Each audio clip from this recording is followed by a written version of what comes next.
आप अगर नैनीका का नाम लेंगे तो यहाँ थोड़ा सा बवाल हो जाएगा सर। मैं कहना चाहूंगी सुमंत जी को कि ये पत्थर भी नहीं पर पूरी बस्ती चाहिए इनको, ये पत्थर भी नहीं पर पूरी बस्ती चाहिए इनको, काम सारे अधूरे फिर भी ऐसी मस्ती चाहिए इनको, काम सारे अधूरे फिर भी मस्ती चाहिए इनको, पकड़ पाते नहीं पतवार लेकिन हौसले देखो, जिस तरह से इनकी डिमांड आई है कि पकड़ पाते नहीं पतवार लेकिन हौसले देखो, मचलती नैनिका जैसी ये कश्ती चाहिए इनको, मचलती नैनिका जैसी ये कश्ती चाहिए इनको।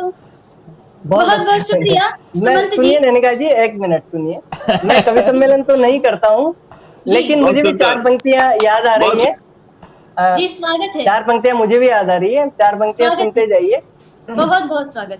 जो मुझको देख लेती हैं वो नखरे झाड़ देती हैं, जो मुझको देख लेती हैं वो नखरे झाड़ देती हैं, मेरे चेहरे पे वो अपनी निगाहें गाड़ देती हैं, मेरे चेहरे पे वो अपनी निगाहें गाड़ देती हैं, मैं उनको मिल सकूं वो मांगती मुझको इबादत में, मैं उनको मिल सकूं वो मांगती मुझको इबादत में, मैं सपने में भी आ जाऊं वो तकिए फाड़ देती है, मैं सपने में भी आ जाऊं।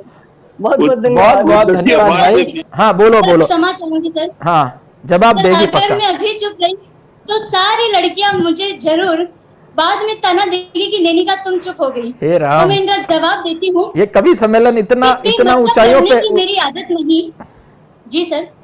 ये कवि सम्मेलन इतनी ऊंचाइयों पे जाएगा ये कल्पना ही नहीं थी। मतलब एकदम जो मंजावा कवि सम्मेलन जो होता है क्या जज साहब क्या लगता है आपको? एकदम यो और जो हल्की नोक झोंक और कवि और कवित्रियों की जो होती है ये अपने आप में एक ऐतिहासिक कवि सम्मेलन है। और मैं बताऊं यूट्यूब तो मैं अपनी बात पर पुनः आती हूँ और सुमंत जी आपको आपकी बात का जवाब चार पंक्तियों में बहुत ही सीधे सीधे देती हूँ कि बेमतलब लड़ने की मेरी आदत नहीं है। जब आपने इबादत का कहा था तो उस पे पढ़ती हूँ कि बेमतलब लड़ने की मेरी आदत नहीं है, ना हो कबूल वो मेरी इबादत नहीं है, बेमतलब लड़ने की मेरी आदत नहीं है, ना हो कबूल ऐसी मेरी इबादत नहीं है, हर लड़की को देख के हो जाते लड़के पागल, हर लड़की को देख के हो जाते लड़की पागल, आखिर लड़कों की ये आदत जाती क्यों नहीं है, आखिर लड़कों की ये आदत जाती क्यों नहीं सर। जी अगर मैं कुछ बोलूंगा तो फिर आप मैडम कुछ बोलने के लिए कहेंगी तो जी सर अब हमारा आप टाइम कहे तो मैं मेरी तरफ से अंत। हाँ आप जो है मेरी बात सुनो। सुमन जो है हमारे सामने जो है नारी शक्ति है। आप तुम कहो कि भाई मैंने हार मान ली है, ऐसा बोल दो एक बार। जी सर मैंने हार मान ली।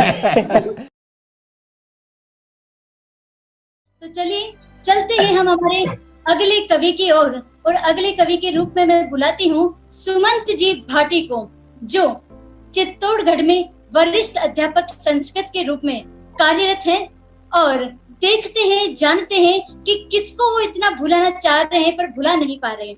सुमंत जी भाटी स्वागत है।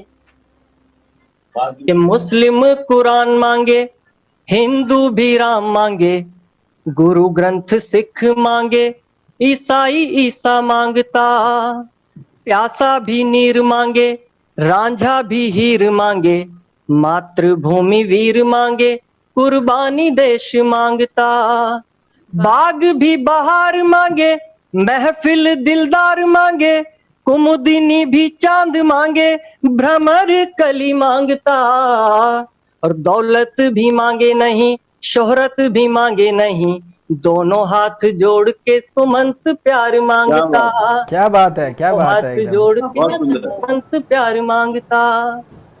और मैं अपने गीत की थोड़ी सी प्रस्तावना बताना चाहूंगा। मैंने ये गीत जितने भी भूतपूर्व प्रेमी और वर्तमान प्रेमी मैंने सभी को इसमें सभी की भावनाओं का ख्याल रखने की कोशिश की है। और जी सभी जी अपने अपने प्रेम तक पहुंचने की कोशिश कि तुमको बहुत भुलाना चाहा, तुमको बहुत भुलाना चाहा, पर तुमको ना भूले हम, जिन झूलों में झूले हम वो झूले ना भूले हम।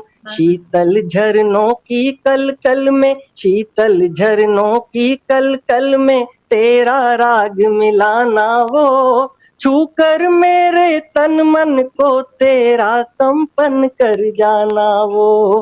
कागज की किश्ती पर लिख कर, कागज की किश्ती पर लिख कर नाम तेरा तेरा ना वो, डूब गई किश्ती तो कजरी आंखों का भर आना वो।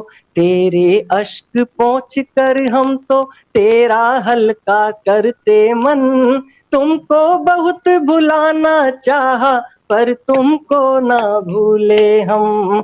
खिड़की से चुपचाप कंकरी, खिड़की से चुपचाप कंकरी जब तुम फेंका करते थे, तेरी इसी अदा पर जानम सौ बारी मरते थे। तेरी उस मुस्कान को गोरी, कवि मन की व्यवस्था देखिए आप, तेरी उस मुस्कान को गोरी, तेरी उस मुस्कान को गोरी लिख नहीं सकती मेरी कलम, तुमको बहुत भुलाना चाहा पर तुमको ना भूले हम।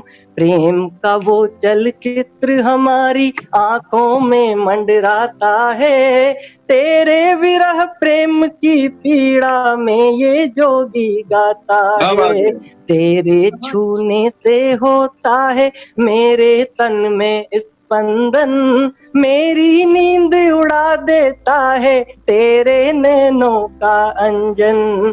आह्लादित मेरा मन होता देख तेरा ये भोलापन, तुमको बहुत भुलाना चाहा पर तुमको ना भूले हम।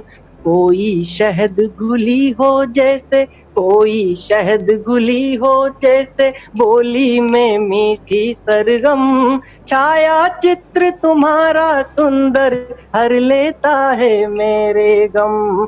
बसे हुए हो दिल में दिलबर नीत हमारे ओ हमदम, हमको याद रहेगा प्रियतम सदा तुम्हारा वो संगम। तेरी याद में फिरता हूँ मैं जैसे आवारा बादल, कोई कहे दीवाना मुझको, कोई कहता है पागल। हरदम छाए रहते दिल में, हरदम छाए रहते दिल में तेरी यादों के बादल। और अगली जो पंक्ति मैं बोलने जा रहा हूँ जज साहब, संपूर्ण गीत को इस पंक्ति करता हूँ और आप सभी का ध्यान चाहता हूँ।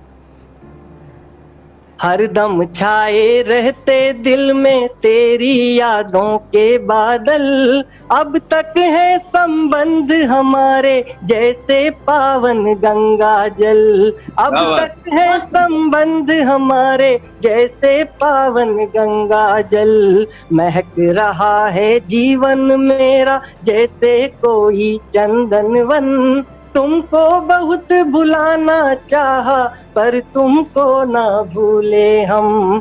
खत में भेजे फूल तुम्हारे, खत में भेजे फूल तुम्हारे अब तक बंद किताबों में, इश्क पियाले पीकर आशिक डूबे मस्त शराबों में। तेरी पायल की रुनझुन ने, तेरी पायल की रुनझुन ने मेरे मन को चुरा लिया, मधुर चूड़ियों की खन खन ने मेरा मन बेचैन किया। मुझ पर सम्मोहन करता है, मुझ पर सम्मोहन करता है तेरा गदराया यौवन, तुमको बहुत भुलाना चाहा पर तुमको ना भूले हम। और अंतिम बंद इस गीत का मैं निवेदन करता हूँ, कहाँ समस्या आती है प्रेम में, कहाँ दिक्कत आती है, निवेदन करता हूँ, सुनिएगा। थोड़ी सी शीघ्रता कीजिएगा।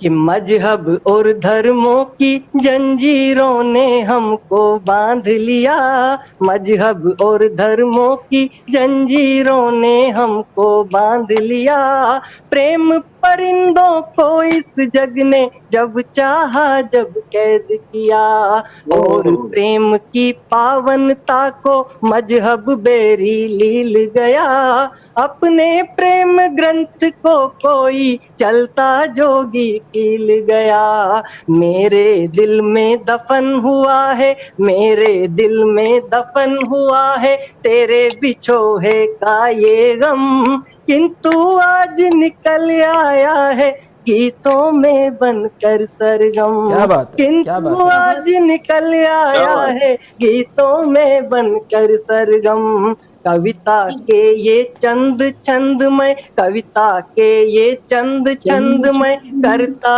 हूँ तुमको अर्पण, तुमको बहुत भुलाना चाहा पर तुमको ना भूले हम, जिन झूलों में झूले हम वो झूले ना भूले हम। बहुत बहुत धन्यवाद। क्या बात है, क्या बात है, बहुत सुंदर, बड़ा गजब भाई। जीवन सुमन संगिनी मिल गई कि नहीं? आपको जीवन संगिनी मिल गई कि नहीं मिल गई? जी सर, प्रोसेस में है, प्रोसेस में। जज साहब, और मैं बताती हूँ कि इस कविता का जन्म कहाँ से हुआ है। ये एक बार मैं खाने के बाहर से गुजर रहे थे तो वहां एक शराबी बैठा मिला इनको, वो रो रहा था।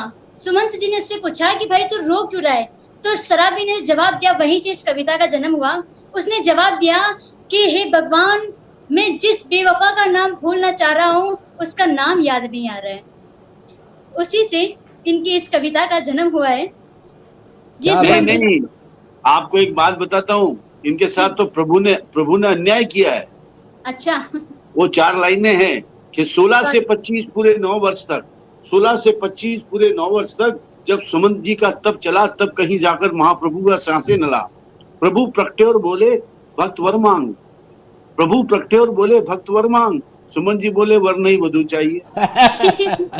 सुमंत जी बोले वर नहीं वधू चाहिए, जिसकी हेममालिनी सी कमर हो, राखी सी आंखें हो, शर्मिला सी शर्मिली हो, टीना सी चुलबुली हो कोई ऐसी अप्सरा तो दान करो प्रभु। प्रभु हंसे और बोले तुम भक्त हो बोले, प्रभु हंसे और बोले तुम भक्त हो बोले, होती कोई ऐसी अप्सरा तो क्या हम पृथ्वी पर भेज देते? उर्वशी हो चली है बूढ़ी, उर्वशी हो चली है बूढ़ी, उसी की जगह अपॉइंट कर दे। तो भगवान ने इनको, आपकी बात पर मैं 2 पंक्तियां कहकर अपना ये समाप्त करना चाहूंगा। दिल से गाया हो, बच्चे इतना तारीफ कर रहे हैं तुम्हारी। मतलब एक 70-80 साल के बुजुर्ग को जो है सत्संग में जो आनंद आता है ना, वैसे ही जो है सब ये जवान जो है आनंद ले रहे थे। ऐसा लग रहा था कि कोई कोर्स की बात तो तुम ही बता रहे हो आज एकदम। बहुत निर्मल जी ने मेरे पे फायर किया है, मैं 64 का हूँ ना, मुझे पुरानी याद आ गई। चलिए सुमन जी सर, मैं 2 पंक्तियां कहना चाहूंगा केवल। हाँ, 2 ही कह के अब समाप्त करना, आगे और कई पार्टिसिपेंट हैं। नैनिका जी बोल रही थी कि इन्होंने शराबी को देखा और वहां से इस कविता का जन्म हुआ, गीत का। तो मैं इतना ही कहना कि एक रात मैंने अपने सारे गम दीवारों पर लिख डाले, एक रात मैंने अपने सारे गम दीवारों पर लिख डाले, फिर क्या था मैं सोता रहा और दीवारें रोती रही। क्या बात है, क्या बात है, क्या बात है भाई, क्या बात है सुमन भैया।